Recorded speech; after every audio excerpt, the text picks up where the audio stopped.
Église. On a tous déjà entendu ce mot-là. Église paroissiale, église baptiste, église urbaine. Mais l'Église, c'est quoi au juste?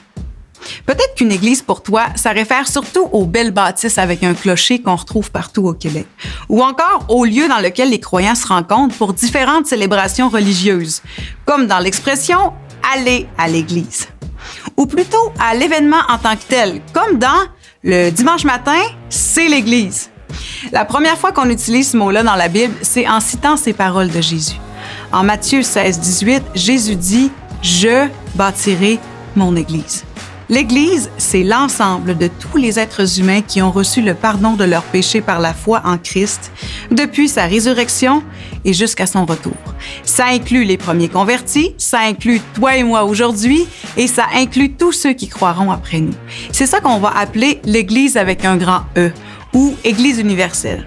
Ton appartenance à l'Église avec un grand E dépend pas de ta religion ou du lieu que tu fréquentes. Ça dépend uniquement de ta foi en l'œuvre rédemptrice de Jésus-Christ, foi qui sera scellée par l'Esprit Saint. La Bible parle de l'Église comme du corps de Christ. 1 Corinthiens 12, 13 dit « Nous avons tous en effet été baptisés dans un seul esprit pour former un seul corps. » Puis elle explique comment chaque membre de ce corps est unique et essentiel à sa santé. Car nous avons plusieurs membres dans un seul corps et tous les membres n'ont pas la même fonction. Ainsi, nous qui sommes plusieurs, nous formons un seul corps en Christ et nous sommes tous membres les uns des autres, puisque nous avons des dons différents selon la grâce qui nous a été accordée. Romains 12, 5. Ce qui nous amène à parler de l'Église locale. On a dit que l'Église avec un grand E représentait tous les croyants de toute époque et de tout lieu.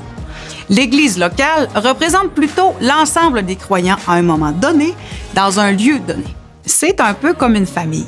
Si tu es un Tremblay, tu appartiens à la grande famille des Tremblay, les Tremblay avec un grand T. Mais tu es né à un moment précis et dans une partie précise de la grande famille des Tremblay. On pourrait dire que cette famille proche est ta famille Tremblay locale. Tu me suis?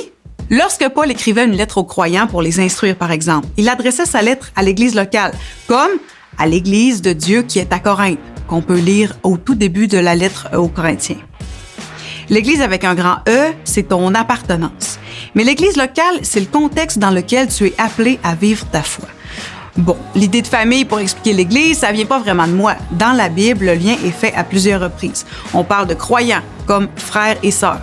On parle de Dieu comme d'un père, de Christ comme le premier-né de la famille. Se convertir à Christ, c'est naître de nouveau en esprit, nous dit la parole. Alors, l'Église locale réfère, dans la vie du croyant, à son comparatif dans la vie de tout être humain.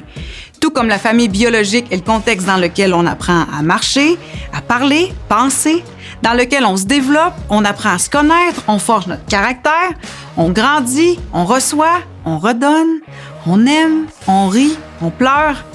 L'Église locale représente le contexte dans lequel le croyant apprend à marcher dans la foi et à la nourrir, à connaître et à exercer ses dons particuliers, à forger son caractère chrétien. C'est dans ce contexte qu'il apprend aussi à prendre soin de ses frères et sœurs en Christ, qu'il redonne pour le bien de tous. Comme une famille terrestre, l'Église locale est remplie de croyants en apprentissage, donc imparfaits, et pas toujours ceux qu'on aurait choisis. Mais le plan de Dieu est qu'on dépende les uns des autres, comme les membres d'un corps, et qu'on s'aime les uns les autres, comme les membres d'une famille. Dieu désire une relation authentique pour les membres de sa famille. Que l'amour soit sans hypocrisie. Ayez le mal en horreur. Attachez-vous au bien.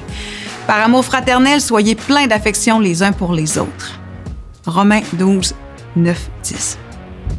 Il compte sur elle pour transmettre, accompagner, instruire. Allez, faites de toutes les nations des disciples, les baptisant au nom du Père, du Fils et du Saint-Esprit, et enseignez-leur à observer tout ce que je vous ai prescrit. Et voici, je suis avec vous tous les jours jusqu'à la fin du monde. Matthieu 28, 20.